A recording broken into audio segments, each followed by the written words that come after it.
Bonjour à tous et à toutes. Vous entendez sûrement régulièrement parler dans les médias du mot populisme pour qualifier les hommes politiques et les femmes politiques comme Jean-Luc Mélenchon, Donald Trump ou Marine Le Pen. En effet, le populisme est une notion trouble dont il n'est pas évident de définir les contours. C'est ce que nous allons essayer de faire aujourd'hui.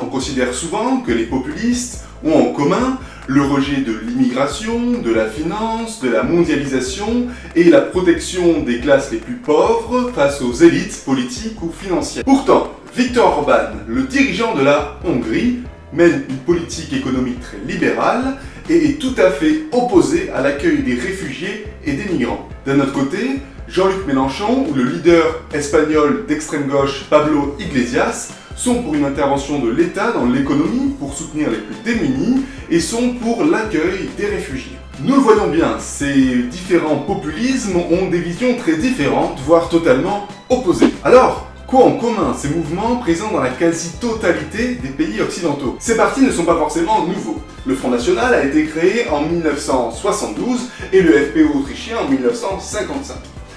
Cependant, récemment, ils connaissent des victoires électorales qui leur permettent de remplacer ou de concurrencer les partis traditionnels qui gouvernent depuis la fin de la Seconde Guerre mondiale. Par exemple, en France, l'UMP, aujourd'hui républicain, ou le Parti Socialiste se partagent le pouvoir depuis 1958. Ils critiquent tous les collusions entre les pouvoirs économiques, judiciaires, les institutions financières et administratives. Ils rejettent la représentativité, prônent la démocratie directe qui permettrait selon eux de mieux représenter la volonté du peuple. Ainsi, le populisme regroupe des idées totalement opposées.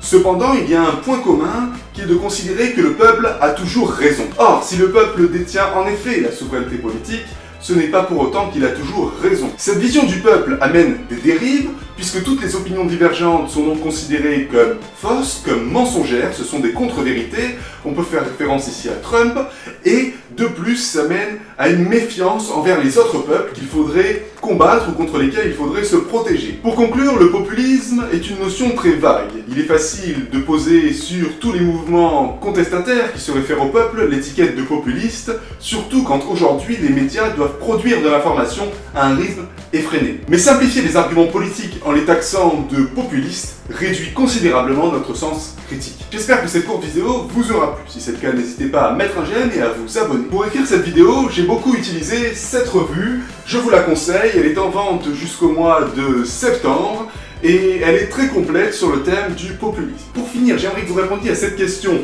qui imprime la monnaie et qui détermine les politiques monétaires dans l'Union européenne? Si vous n'en avez aucune idée ou même une idée très vague, n'hésitez pas à le noter également, ce sera pour une prochaine vidéo. Merci à tous en tout cas de m'avoir écouté et je vous dis à très bientôt. Ciao ciao.